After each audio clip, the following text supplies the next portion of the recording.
संजमो तवो देवामित नमस्ते दस धमे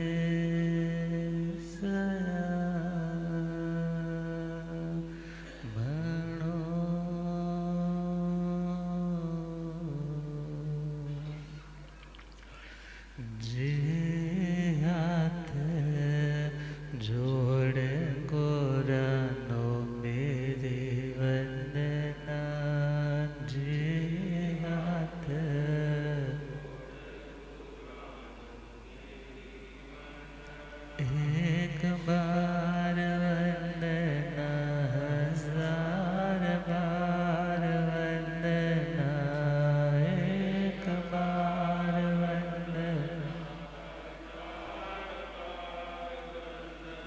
लाख बार वंदना करोड़ बार वंदना लाख बार वंदना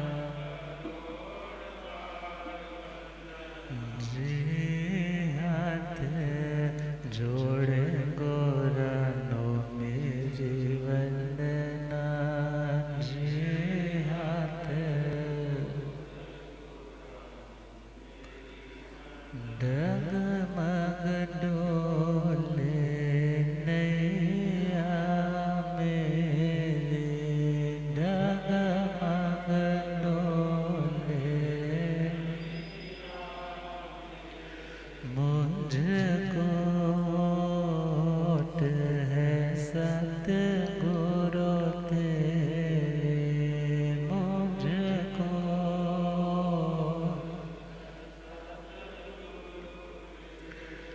जियासा भवसागर पार लंघना जियासा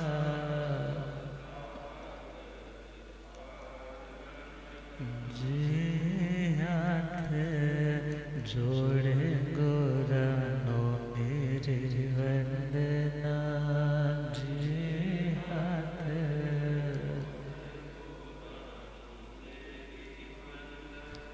अनंत अनंत शांति के निकेतन शासनपति श्रवण भगवान महावीर स्वामी के पावन चरण अरविंदों में हार्दिक भावना वंदन नमन।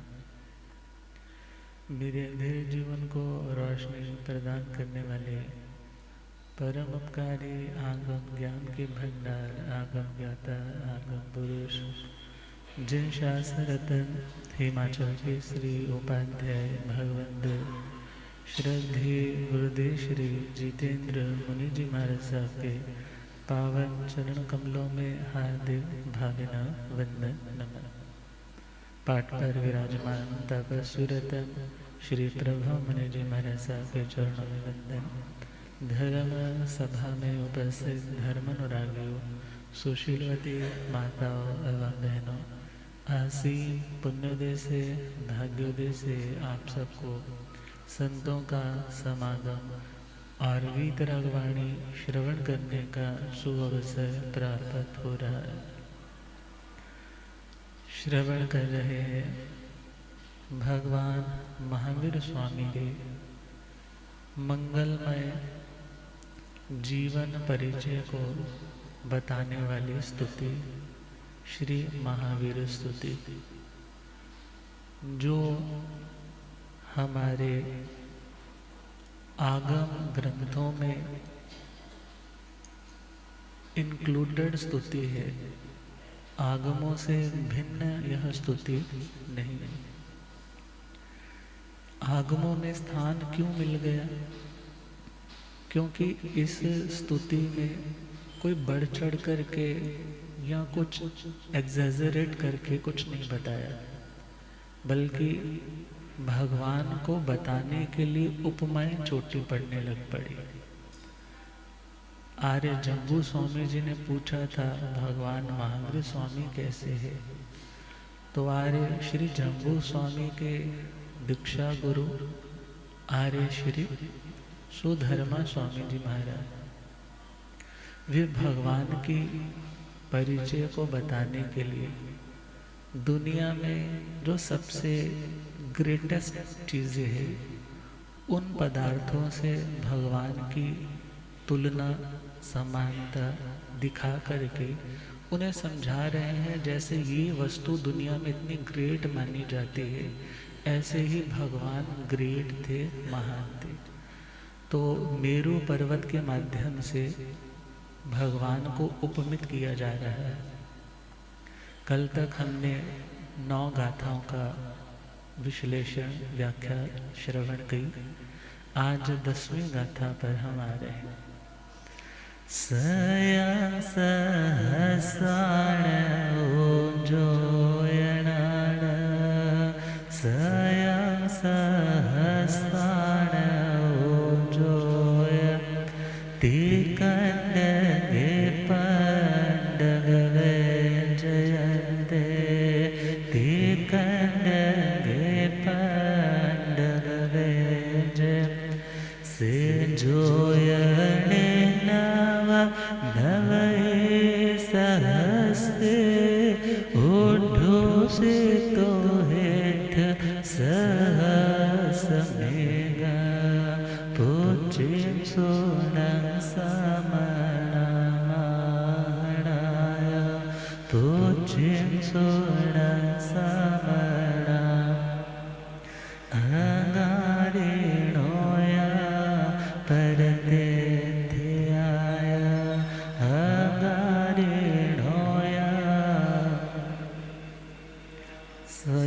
सहसाण ऊर्जोयणाण। मेरू पर्वत जिसे सुदर्शन कहा जाता है, जिसका दर्शन, रूप, शोभा, वैभव दुनिया में सबसे अलग है, न्यारी है। तो फरमा रहे हैं जैसे वो मेरू पर्वत सयं सहसाण ऊर्जोयणाण। सयं का मतलब है शत, शत का मतलब 100, शत का मतलब शताब्दी आती है ना, तो शत का मतलब 100। सहस्राण ऊर्जोयणाण, सहस्र बोलते हैं 1000 को। जैसे सनातन परंपरा में चलता है विष्णु सहस्र नाम, जैन परंपरा में भी है, भगवान महावीर स्वामी के भी सहस्र नामों की स्तुति आती है। तो सहस्र मतलब 1000, शत सहस्र में 100 को 1000 से मल्टीप्लाई करना है, गुना करना है। कितना बनेगा, कितना बनेगा मोकेरिया वालों? 1 लाख। अब शत सहस्र ऊर्जोयणाण में 100,000 योजन जिसका परिमाण है, मतलब लाख योजन जो ऊंचा है। कितने योजन? 1 लाख योजन जो ऊंचा है। ती कंडगे पंडक भेजयन्ते, जिसके 3 कांड है। कांड का यहाँ मतलब है भाग, विभाग, उसके सेक्शन से 3 सेक्शन से। और पंडक भेजयन्ते, जो पंडक वन है वो सबसे ऊंचाई के ऊपर है। से जोयणे नव नवई सहस्रे, और वो मेरू पर्वत नव नवई मीन्स 99, नव नवई सहस्रे 99,000, 99,000 कैसा है? उड्ढू सियो या उड्ढू सितो, कहीं कहीं पर उद्धू सितो भी है, कोई मीनिंग में भेद नहीं है। उद्धू सितो का मतलब है जो ऊपर की ओर, आकाश की ओर, आसमान की ओर, गगन की ओर कितना है? 99,000। और हेठ सहस मेघम, हेठ तो पंजाबी का ही वर्ड है ना, हेठा। हेठ का मतलब नीचे, नीचे मीन्स अंडरग्राउंड, नीचे का मतलब धरती के भी और नीचे। सहस्र मेघम, एकम का मतलब 1, एक, सहस्र का मतलब 1000 मीन्स 1000 योजन वो धरती के अंदर है, और 99,000 कितना है? आकाश की ओर। अब सिंपल तो यही कहेंगे भगवान भी ऐसे थे, मगर अब समझें कैसे? शत सहस्र, पहले तो इसको समझे कि शत सहस्र मतलब लाख, और अगला है योजन। लाख योजन का कोई पर्वत, कितना बड़ा पर्वत। दुनिया में देखे तो वर्ल्ड लेवल पे जो माउंटेन्स आते हैं उनमें एवरेज सबसे ज़्यादा ऊंचाई वाला अभी तक डिस्कवर्ड वाला माउंटेन है, और उसकी हाइट मैक्सिमम 8.9 किलोमीटर है यदि ऐसे सीधा जाए। मगर भगवान ने तो ऐसा पर्वत भी अपनी दृष्टि में देखा जिसकी ऊंचाई कितनी है? 1,00,000 योजन। और ये योजन क्या चीज़ है? योजन किसे बोलते हैं?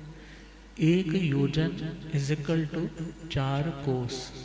एक योजन इज इक्वल टू, पुराने टाइम में हमारे पंजाब में चले तो यही पूछते थे कितने को तक जाना है, मीन्स कितने कोस तक है। गुजरात हो, महाराष्ट्र हो, बिहार हो, सभी जगह पर यही चलता था। मगर जब ब्रिटिश लोग आए हैं तब किलोमीटर्स में ये परिभाषाएं बदल गई।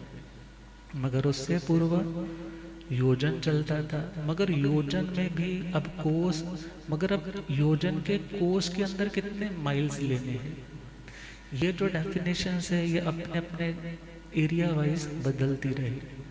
पंजाब में चले तो 1.25 किलोमीटर वाला एक कोस मानते हैं, किसी और एरिया में जाएं वहाँ 2 किलोमीटर वाला, 2 माइल्स वाला एक कोस मानते हैं। तो सिंपल देखे तो लगभग जो फुल रिसर्च के बाद बताया है 6.7 माइल्स इज इक्वल टू 1 योजन, वहाँ पर उन्होंने ऐसा डिफाइन किया। मगर 1 योजन इज इक्वल टू 4 कोस। सिंपल इसको ऐसे समझें, 4 कोस और 1 कोस लगभग 2 किलोमीटर, 2 माइल्स के आसपास हम मानते।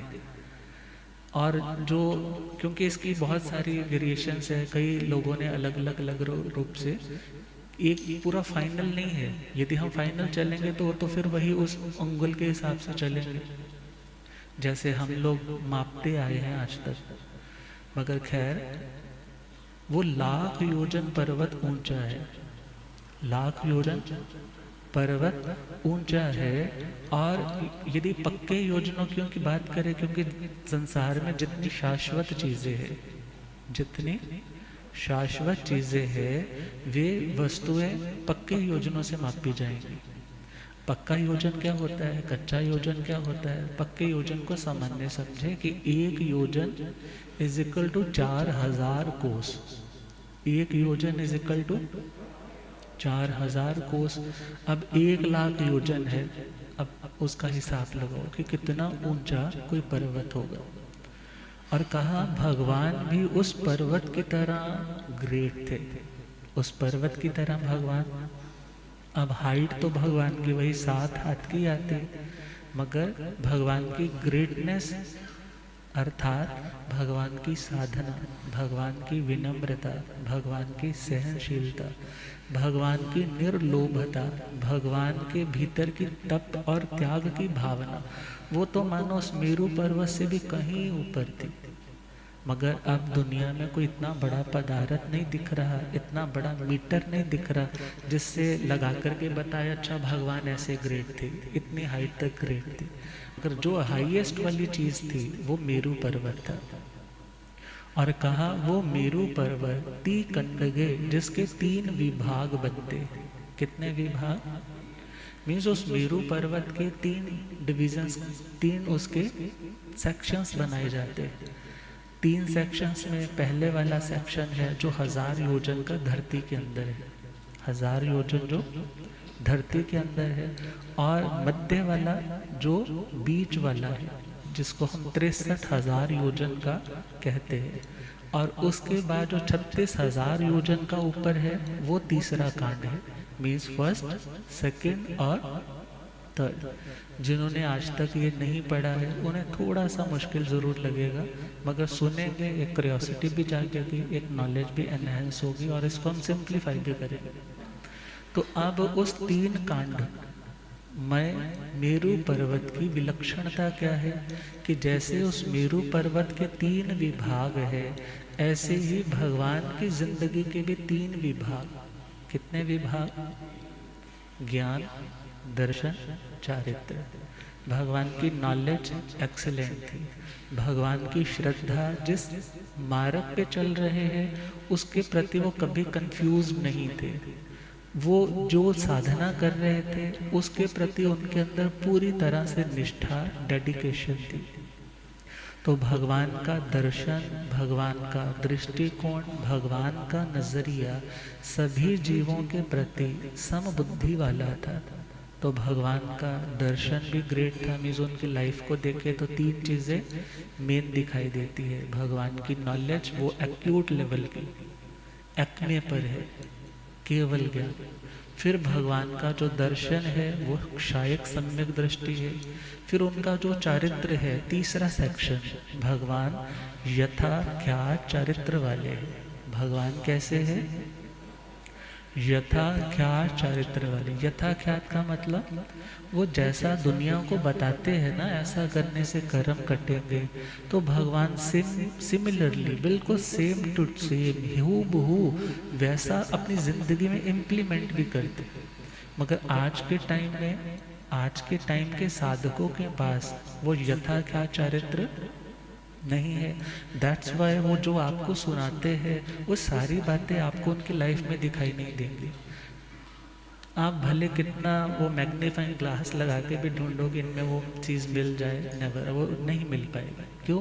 क्योंकि आज के टाइम में हमारे इस भरत क्षेत्र में वो यथा क्या चरित्र नहीं है।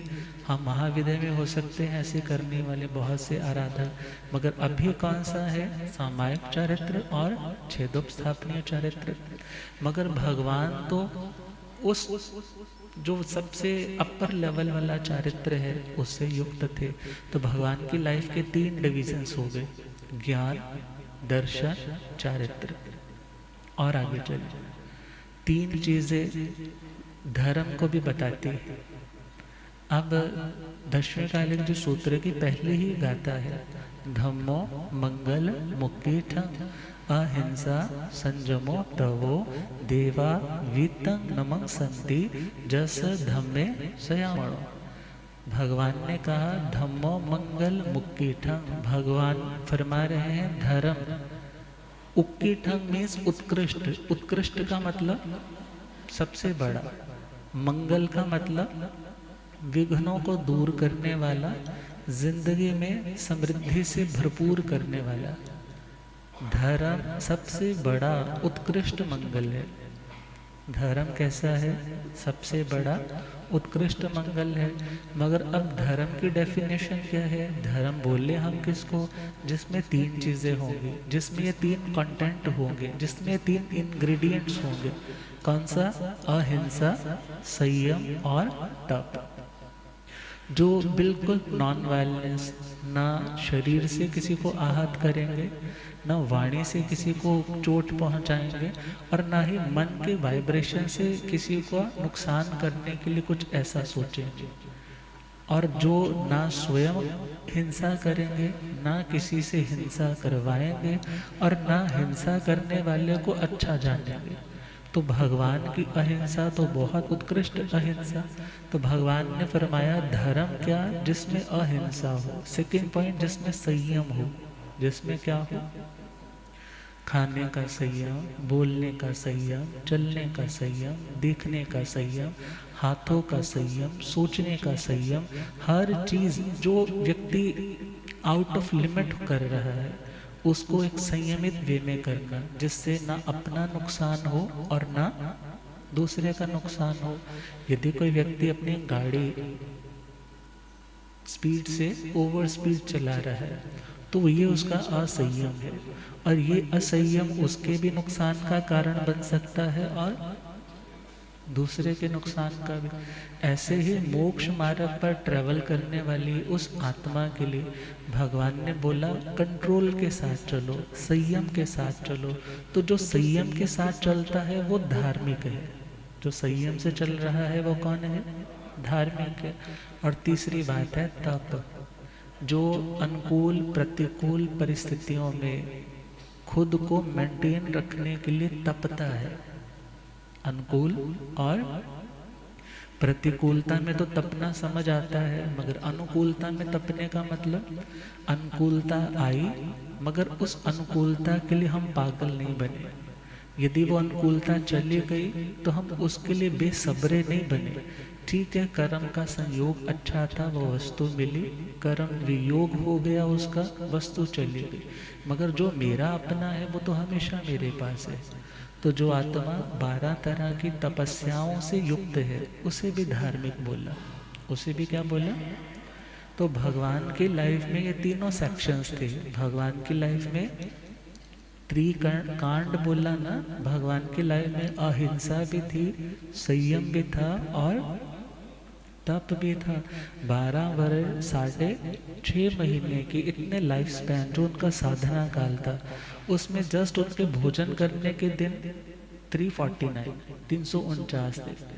अर्थात उनकी तपस्या कितनी उत्कृष्ट थी, और संयम उनका, सेल्फ कंट्रोल उनका, कि भले देवी देवता आकर के उन्हें अपनी ओर से अट्रैक्ट भी कर रहे हैं, मगर भगवान जरा भी अपने मार्ग से डाइवर्ट भटके नहीं। और भगवान की अहिंसा कैसी? भगवान ने कभी किसी के नुकसान के लिए कोई कार्य नहीं किया, किसी के नुकसान के लिए कार्य नहीं किया। अहिंसक कौन होगा? जो व्यक्ति अपना भी भला करता जाए और दूसरे का भी भला करता जाए। ये नहीं अपना तो भला हो जाए, दूसरे का नुकसान हो जाए। तो भगवान ने तो कभी ऐसा कार्य, यदि भगवान के ठहरने से उस अचंदक ज्योतिषी को प्रॉब्लम हो रही थी तो भगवान ने वहां से विहार कर दिया। और भगवान ने कभी किसी को टारगेट नहीं किया कि अरे उसकी तो साधना बिल्कुल निकम्मी है, वो तो बिल्कुल गिरा हुआ है, उसका तो कल्याण कैसे होगा। भगवान दूसरे के बारे में नहीं चर्चा करते थे। भगवान ये सोचते थे मेरे कर्म अभी कितने बाकी है, मेरे को अभी और कितनी साधना करनी, मुझे अब कितनी जल्दी मोक्ष जाना है, मुझे उसके ऊपर टाइम लगाना है, उसके बारे में सोचना है। घटना आती है मुनि चंद्र, एक साधु थे, भगवान पार्श्वनाथ जी की परंपरा के। किनकी परंपरा के? क्योंकि भगवान महावीर स्वामी का भी जन्म जिस परिवार में हुआ वो भगवान पार्श्वनाथ जी की परंपरा के श्रावक श्राविका थे। वो ऑलरेडी उनकी परंपरा में ही पले बड़े थे, उनके पास वही संस्कार थे। तो भगवान ने भी संतों को तो देखा होगा, मगर भगवान तो स्वयं सिद्ध होते हैं, मीन्स वो सेल्फ एनलाइटेंड होते हैं। वो किसी को देख करके जागृत नहीं होते, बल्कि 3 ज्ञान तो उनके पास जन्म से ही, जन्म के साथ ही होते। तो भगवान महावीर स्वामी जब दीक्षा ले ली है, तो दीक्षा लेने के बाद टाइम आने पे वो गोशालक भी भगवान के साथ साथ चल पड़ा। और एक स्थान पर उसने देखा कि गोचरी पर संत आए हैं और उन्होंने रंग बिरंगे से कपड़े भी पहन रखे हैं, पात्र भी उठा रखे हैं। तो उसको लगा अरे ये कोई साधु होते हैं? साधु तो मेरे भगवान महावीर स्वामी। अरे देखो, ना कोई कपड़ा है ना कोई पात्र है, वो है पूरी तरह से पक्के साधु। ये तो इतना इतना परिग्रह रख रखा है, यूं ही अपने आप को साधु कहने का ढोंग रचा रहे हैं, अपनी आजीविका का इन्होंने माध्यम बना रखा है। ये साधु नहीं है। और जाकर के पूछने लग पड़े तुम कौन हो? बोले जी हम भगवान पार्श्वनाथ जी के परंपरा के साधु हैं, हमारे आचार्य श्री मुनि चंद्र जी महाराज हैं। कहने लगे हाँ हाँ, जैसे तुम ढोंगी हो ऐसे तुम्हारा गुरु होगा। बोलने में तो कोई देर नहीं ना लगती। अब उनको भी गुस्सा आ गया, कहने लगे तुम किसको गुरु मानते हो, तुम सच्चा संत किसको मानते हो? बोले जी भगवान महावीर स्वामी को। किसको मानता हूँ? क्योंकि उनकी साधना गजब की है, उनकी सहनशीलता गजब की है। उन्होंने तन से कपड़ा भी उनके चला गया, मगर उन्होंने ना तो कपड़ा धारण किया ना कोई पात्र धारण किया।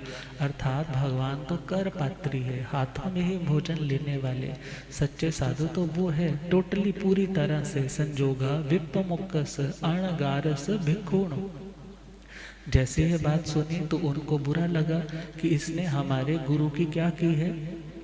अशातना, अवज्ञा, तिरस्कार, डिसरिस्पेक्ट, इंसल्ट कर दी। तो उन्होंने भी बोल दिया, हाँ हाँ, जैसे तू बदतमीज लग रहा है ना, ऐसे तेरा गुरु होगा। जैसे तो ऐसी बदतमीजी से बात कर रहा है, सिंपल ऐसे पता चल रहा है कि जैसा वृक्ष होगा वैसे ही उसके फल होंगे, ऐसे तेरे गुरु हो गए। वो उसको गुस्सा चढ़ गया। अब इतना सुनने की देर थी, गौशाला भड़क गया और कहने लगा, यदि मेरे भगवान का कोई तप तेज बल है तो तुम्हारा उपाश्रय जल जाए। क्या जल जाए? तुम्हारा उपाश्रय जल जाए। एक बार कहा, दो बार कहा, तीन बार कहा, मगर कुछ नहीं हुआ। बिकॉज वो ये एक्सपेरिमेंट ऑलरेडी पहले कर चुका था और वो हो जाता था, क्योंकि वहाँ नज़दीक रहने वाले व्यंतर देवी देवता सोचते भगवान का नाम खराब ना हो, तो वो कुछ ना कुछ ऐसा कर देते, मकान जला देते। मगर आज जब उसने ऐसा किया, संतों के साथ भी ऐसा कर लिया कि मेरे भगवान का तप तेज हो तो आपका ये उपाश्रय जल जाए, मगर कुछ नहीं हुआ। बड़ा मायूस होकर के भगवान के पास आया, कहने लगा, भगवान आज मैंने ना बड़े ढोंगी वाले साधु देखे। कौन से वाले? सो कॉल्ड साधु, जो अपने आप को साधु कहते हैं, कपड़े भी रख रखे, किताबें भी उठा रखी, रंग बिरंगे पात्रे भी रख रखे। और मैंने तो उनको चैलेंज कर दिया कि तुम तो बिल्कुल बस वेश पहन रखा है, लोगों को मूर्ख बना करके तुम तो अपनी आजीविका चला रहे। भगवान ने कहा, ऐसा नहीं बोलना था। भगवान ने क्या कहा? ऐसा नहीं बोलना था। क्यों नहीं बोलना था? वो भी साधु है, वो भी अणगार है, वो भी भगवान पार्श्वनाथ जी की परंपरा के ऋजु, हाँ, और प्राज्ञ। कैसे है? सरल भी है और प्रज्ञा के धनी भी है। तुम्हें ऐसा नहीं बोलना था। अब जैसे ही ये बात कर रहा था, कहने लगा, भगवान आज तो आपका नाम काम ही नहीं किया। आज तो मैंने उसको वो शाप भी दिया, मगर उसका मकान जला ही नहीं, उपाश्रय जला ही नहीं। तो भगवान ने कहा, जो संयमी आत्माएं हैं उनके ऊपर किसी का कोई अटैक चलता? अटैक नहीं चलता। और इतनी देर में देवदुंदुभी बजने लग पड़ी।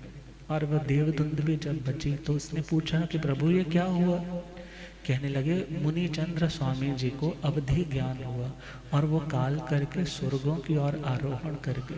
कैसे हुआ? कि वो जिस कुम्हार के शाला में रह रहे थे, घर में रह रहे थे, उनकी साधना चल रही थी कि एक रात वो अपने उस उपाश्रय में ध्यान साधना करेंगे, अगली रात वो उपाश्रय के बाहर खड़े होकर के ध्यान साधना करेंगे, फिर इसके बाद आता है चौराहे में ध्यान साधना करना, फिर इसके बाद आता है शमशान में जाकर साधना कर। तो उनका वो सेकंड स्टेप चल रहा था।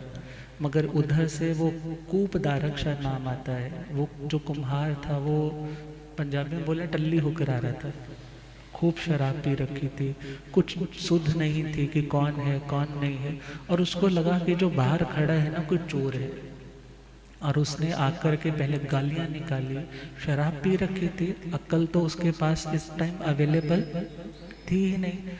अब उसे चोर दिखाई दे रहा है और उसने जाकर के गला पकड़ लिया और गला जोर से दबाने लगा, मगर उन्होंने उफ नहीं की, उन्होंने कोई चिल्लाहट नहीं की, बचाओ बचाओ ऐसी कोई आवाज़ नहीं की, बल्कि अपने उदय कर्म के भाव को समझ करके बहुत शांति, बहुत समता, बहुत धैर्य रखा।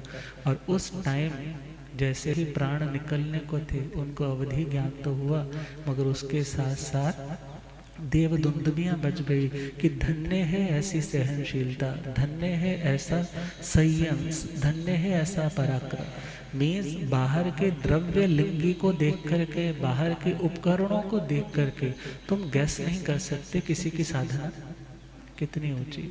तो भगवान महावीर स्वामी, जिनमें अहिंसा भी थी, संयम भी था और तप भी था। तो हम बात कर रहे हैं कि वो मेरू पर्वत जो 99,000 योजन तो ऊंचा है, मगर कितना डाउन टू अर्थ है? 1000 योजन। बड़ा सुंदर वर्ड है ना इंग्लिश का, down to earth. Down to earth का मतलब क्या होता है? जो व्यक्ति बहुत हम्बल होता है, जो व्यक्ति में बहुत हलीमी होती है, जिस व्यक्ति में बहुत मॉडेस्टी होती है, जो व्यक्ति बहुत ज़्यादा विनम्र होता है, उसे क्या बोलते हैं? Down to earth. अब डाउन टू अर्थ वो पर्वत 1000 योजन अंदर है तो क्या मैसेज दे रहा है? यदि तुम ऊपर तक बढ़ना चाहते हो, मजबूत रहना चाहते हो, तो तुम्हें डाउन टू अर्थ रहना होगा। कैसे रहना होगा? Down to earth. कभी आप लोगों ने पहाड़ी रास्तों पे विजिट किया होगा तो देखा होगा, नीचे वाली सड़क से जब तुम ऊपर की ओर गए, तुमने देखा कि उस वृक्ष की ना जो जड़ें थी वो नीचे वाली रोड पे भी दिखाई दे रही थी। तो बड़े बड़े तूफान आते हैं, बड़ी बड़ी बरसातें होती है, मगर वो उखड़ा नहीं। क्यों नहीं उखड़ा? क्योंकि वो वृक्ष डाउन टू अर्थ था। कैसा था? Down to earth. जो लोग विनम्र रहते हैं, जो लोग अपनी ओरिजिनलिटी को कभी छोड़ते नहीं है, जो लोग कभी अपने धर्म मर्यादाओं को छोड़ते नहीं है, वो लोग बहुत ग्रोथ करते हैं। और दुनिया के कितने भी झंझावात क्यों ना चले, उनको कभी उनके अस्तित्व को, उनकी दुनिया में प्रभाव को कोई उखाड़ने में समर्थ नहीं होता। तो वो मेरू पर्वत क्या मैसेज दे रहा है? यदि तुम 99,000 योजन तक ऊपर बढ़ना चाहते हो ना, तो एटलीस्ट 1000 योजन तो तुम धरती में रहना सीखो ना। मगर जिसके पास वो विनम्रता नहीं है, तो सिंपल सा मैसेज है, वो व्यक्ति ग्रो नहीं कर सकता, वो व्यक्ति लंबे टाइम तक टिक नहीं सकता। आज सपोज पैसा आ गया, किसी ने पूछा कि पैसा क्या है, तो एक विचारक ने लिखा, ये पैसा ताकत भी है और ये पैसा कमजोरी भी है। ये पैसा ताकत भी है, और यदि तो जेब में रहे तब तक तो ये पैसा ताकत है, और यदि दिमाग को चढ़ जाए तो कमजोरी। फिर वो व्यक्ति रिश्तों की कदर नहीं करता, फिर वो व्यक्ति अपने गुरुओं की कदर नहीं करता, फिर वो व्यक्ति इवन अपनी सेहत की भी कदर नहीं करता। उसे सिर्फ क्या चाहिए? मनी मैनिएकल हो जाता है। उसको कोई पर भाव की चिंता नहीं, उसको इस संसार में कोई लोक लज्जा लिहाज इस नाम का तो उसकी लाइफ में कोई डिक्शनरी में अक्षर ही नहीं होता। उसको तो बस ये केन प्रकार जैसे कैसे बस क्या कमाना है? पैसा कमाना। मगर जो व्यक्ति विनम्र रहता है, पैसा आने पे भी विनम्रता छोड़ता नहीं है, तपस्या भले बहुत बढ़ गई फिर भी विनम्रता छोड़ता नहीं है, वो व्यक्ति बहुत आगे बढ़ता है।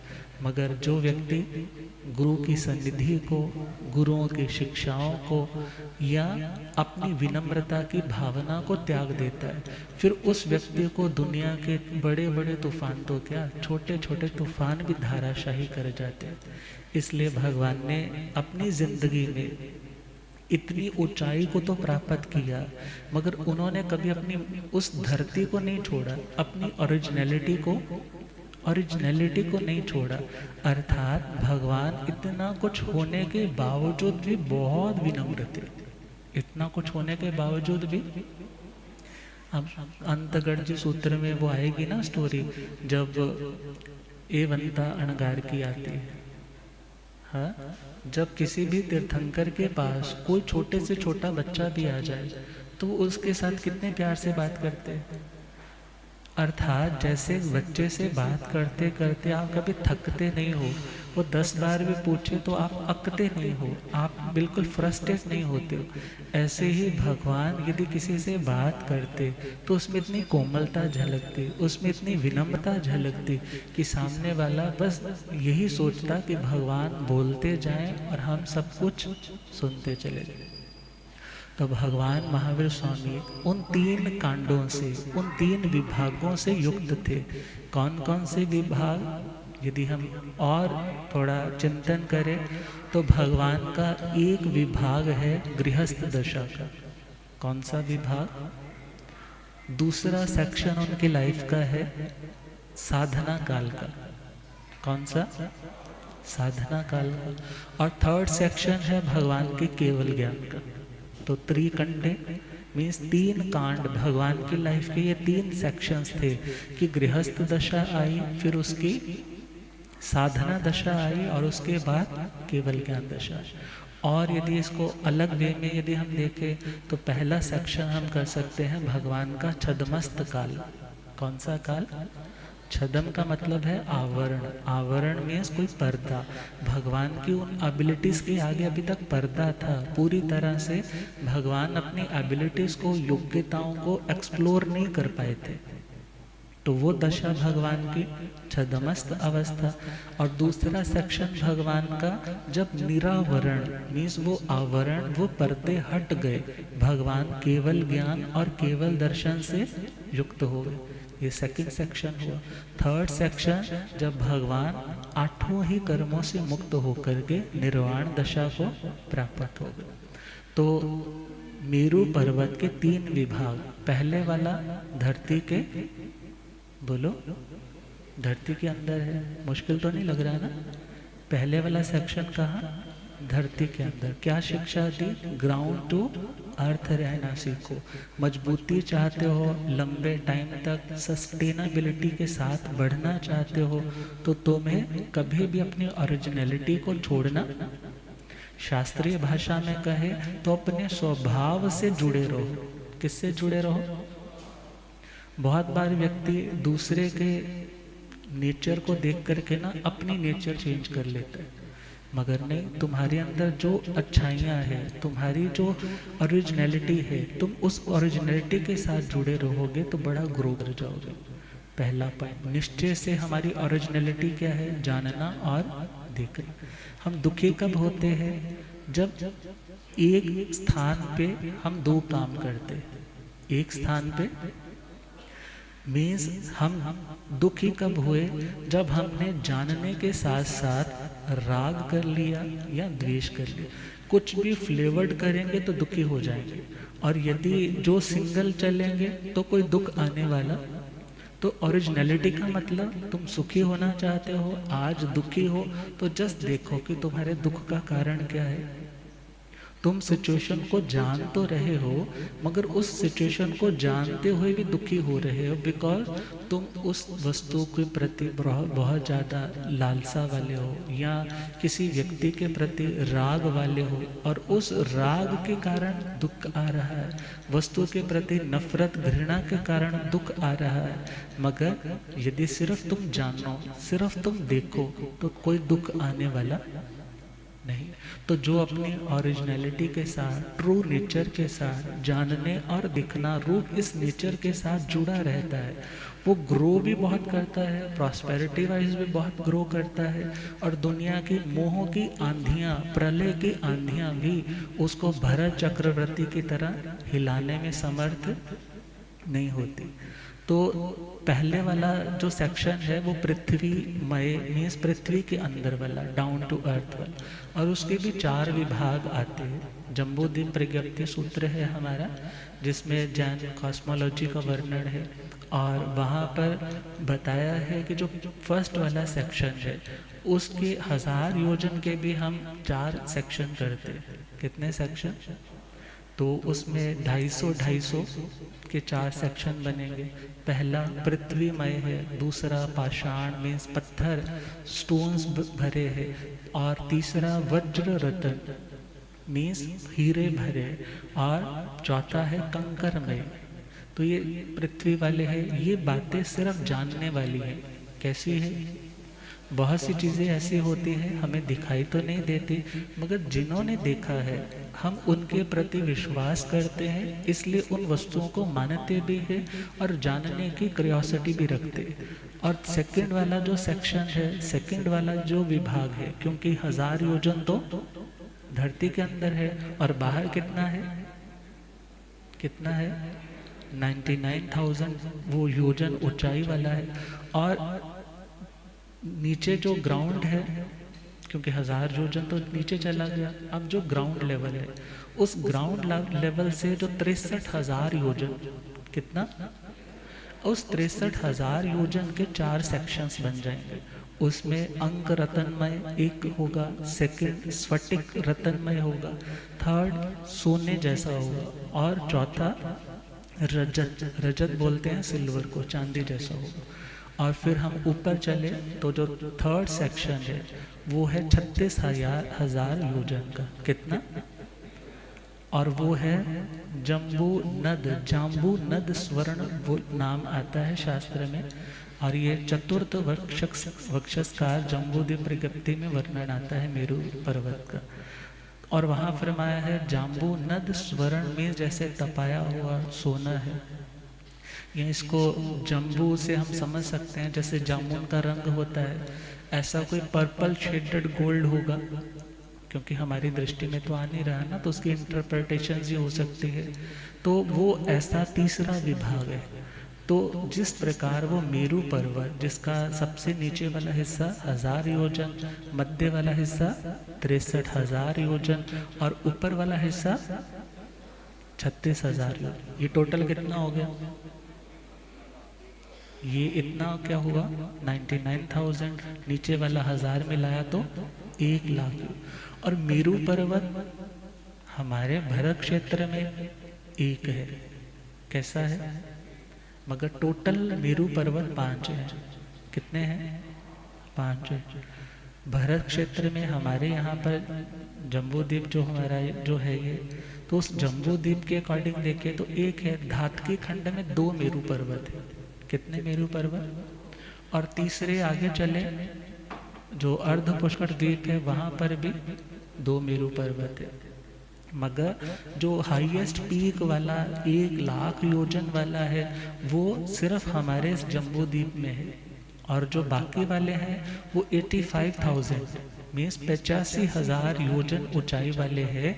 मीन्स 1000 योजन उसका धरती के अंदर है और 84,000 योजन वो ऊपर की ओर है। तो जो बाकी जो 4 मेरू पर्वत है वो 85,000 योजन के हैं। और इसके अलावा मेरू पर्वत नहीं, इतने ऊंचे ऊंचे पर्वत जरूर है, अंजनक पर्वत इत्यादि जिनके नाम आते, मगर इस मेरू पर्वत की 3 कांड 3 सेक्शन से 3 सेक्शन से हम अपनी लाइफ में चले जाए तो हर व्यक्ति की लाइफ के 3 सेक्शंस होते हैं। जैसे घड़ी में 3 सुइयां होती है ना, कितनी सुइयां? कौन सी? सेकंड की, मिनट की और आवर्स की। अब सबसे तेज कौन घूमती है?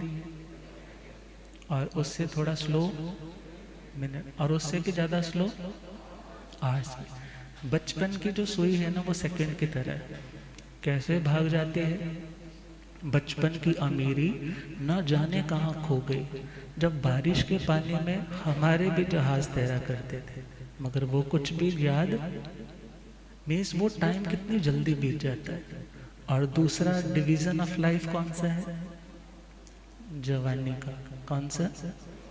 वो मिनट की सुई की तरह, जिसमें आपने मेहनत करनी है, खुद को सेट करना है, शादी होगी, बच्चे होंगे, हाँ, मगर वो सेकंड वाली सुई से थोड़ा स्लो होती। मगर तीसरे वाली सुई कौन सी है? बुढ़ापे की। बड़ी स्लो स्लो स्लो। अच्छा समय का एक नहीं आई, टाइम हो गया कि नहीं हो गया, हाय कोई पूछता ही नहीं मेरे को, हाय प्रभु मेरे को उठा ले, टाइम ही नहीं पूरा हो रहा। मीन्स वो बुढ़ापे की जो सुई है। मगर भगवान की जिंदगी के यदि 3 डिविजन्स किए जाए तो भगवान का बचपन भी उत्तम था, जवानी भी उत्तम थी, और बोलो जो वृद्धावस्था, हम यदि उसको 3 सेक्शंस बना लेना 24-24 साल के, तो उस लेवल से देखे तो भगवान का तो सब कुछ क्या था? उत्तम था। और कहा पंडक वेजयंते, जैसे पंडक वेजयंते मीन्स जैसे पंडक वन है। पंडक वन सबसे ऊंचाई पर जाएं, जो तीसरा कांड है, तीसरा जो डिवीजन है, वहाँ पर पहुँचे तो वहाँ पर 36,000 जो योजन अपर वहाँ पहुँचे हैं, तो वहाँ पर ग्राउंड लेवल से 99,000 योजन ऊपर गए तो वहाँ पंडक वन आता है। कौन सा वन? पंडक वन। और कहा जैसे वो सबसे ऊंचा वन है और वहाँ पर ईशानेंद्र महाराज, स्वधर्मेंद्र महाराज, उनके फार्म हाउसेस भी है, और जिस तरह से वो उस पर्वत में सबसे ऊंचाई पर है, जैसे विजय पताका। विजय पताका मतलब जैसे कोई व्यक्ति खुद को जब विजेता घोषित हो जाता है तो उस व्यक्ति को, जब स्कूल में थे ना, यदि कोई रेस में जीत गया तो उन्होंने एक ऐसा स्टैंड सा बनाया होता है, हाँ, सेंटर वाला फर्स्ट, इधर वाला थोड़ा सा उससे कम वाला सेकंड वाला, कम और कम वाला थर्ड वाला। ये जो सबसे ऊपर वाला है वो फर्स्ट है, वो विजेता है। ऐसे ही बाकी पर्वत तो मैक्सिमम कितने हैं, यदि यहाँ पर देखें शिखरी पर्वत है, निषद पर्वत है, वो तो छोटे छोटे पर्वत रह जाते हैं। और यदि और आगे वाले मेरू पर्वत को देखें तो 85,000 योजन के रह जाते। तो सभी पर्वतों में जो मानो विजेता पर्वत की तरह है, कैसा है, पंडक विजयंते, वो पंडक वन मानो विजय पताका को बताने वाला है। ऐसे ही भगवान शीर्षस्थ अर्थात सबसे ऊपर के लेवल वाले उस टाइम के ज्ञानियों में, तपस्वियों में विराजमान थे। अर्थात जैसे वो विजेता पर्वत कहलाता है, सभी पर्वतों में बड़ा कहलाता है, ऐसे ही भगवान उस टाइम के साधकों में सबसे सर्वोत्कृष्ट साधक कहलाते थे। से जोयणे नव नवही सहस्य, कहीं कहीं आपको नव नवते सहस्य भी मिलेगा, नव नवती सहस्य भी मिलेगा, नव नवही सहस्य भी मिलेगा। तो कोई डिफरेंस नहीं है, भ्रम में नहीं पड़ना, पता नहीं ये ठीक है कि वो ठीक है। ये तो प्राकृत के रूल्स है कि लैंग्वेज को किस तरीके से समझना है।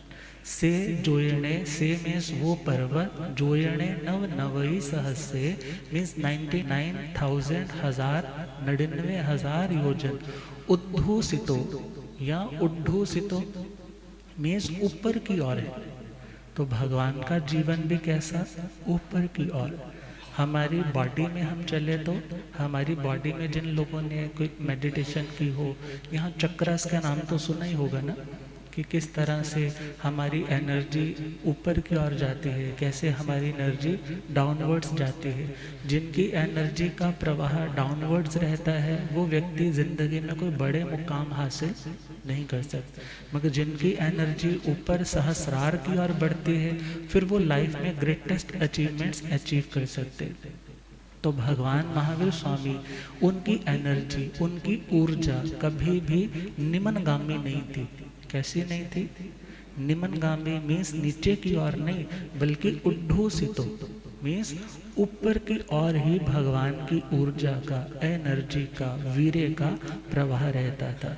हेठ सहस मेघम, हेठ का मतलब बोलो नीचे, सहस मेघम का मतलब 1000, जैसे 1000 योजन वो पर्वत धरती के अंदर रहता है, ऐसे ही भगवान अपनी इंद्रियों से गुप्त थे।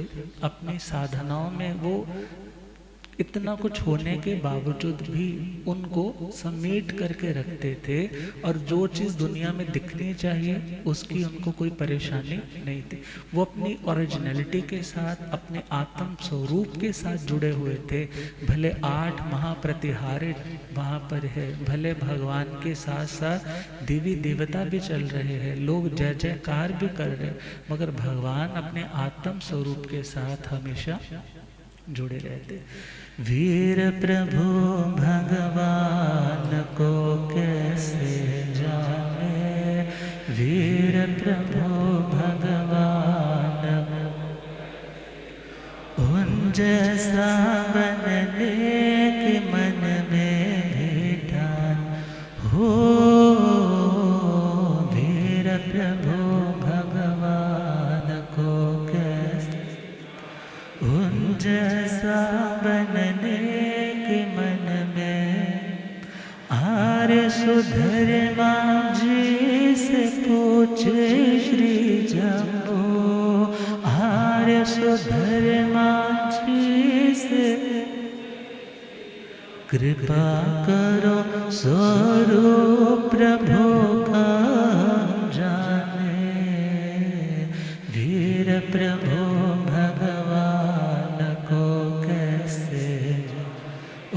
जैसा बनने के मन में 1,00,000 योजन ऊंचा है मेरो वो गिरिराज।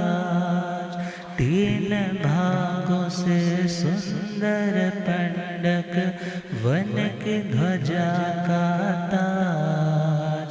1,00,000 योजन ऊंचा है मेरो वो गिरिराज। 3 भागों से सुंदर पंडक वन की ध्वजा का तार, पृथ्वी तल से 99,000 गगन की योजन 1,000 है नीचे पृथ्वी तल की ओर। इस उपमा से प्रभु वीर को जो जाने, इस उपमा से प्रभु वीर को उन जैसा बनने के मन में हो। वीर प्रभु भगवान उन जैसा बनने के मन में, साधना के शिखर पुरुष श्री वीर प्रभु भगवान, सम्यक दर्शन ज्ञान चरित्र पावन और महान। साधना के शिखर पुरुष श्री वीर प्रभु भगवान, सम्यक दर्शन ज्ञान चरित्र पावन और महान। नीव से जुड़ कर ऊपर उठते उन पर होता मान, 3 लोक में महिमा उनकी जाने सकल जहां। नीव से जुड़ कर ऊपर उठते उन पर होता मान, 3 लोक में महिमा उनकी जाने सकल जहां। विनय में प्रगति छिपी हुई है जो जाने, विनय में प्रगति छिपी हुई है उन जैसा बनने के मन में भी डाले हो। वीर प्रभु भगवान, वीर प्रभु भगवान को कैसे उन जैसा बनने के मन में भी डाले, उन जैसा बनने के मन में। श्रद्धेय गुरुदेव जी हमारे साथ पधारे हैं। हो रब मेरा सतगुरु बन के आया मैनो,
रब मेरा सतगुरु बन के आया मैनो।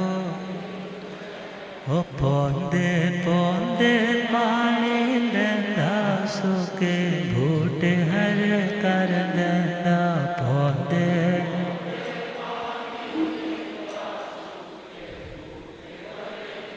ओ केड़ा माले बन के आया मैनो। ओ रब मेरा सतगुरु बन के आया मैनो। ओ मैनू वेख लैण दे के मत्था टेक लैण दे। ओ मैनू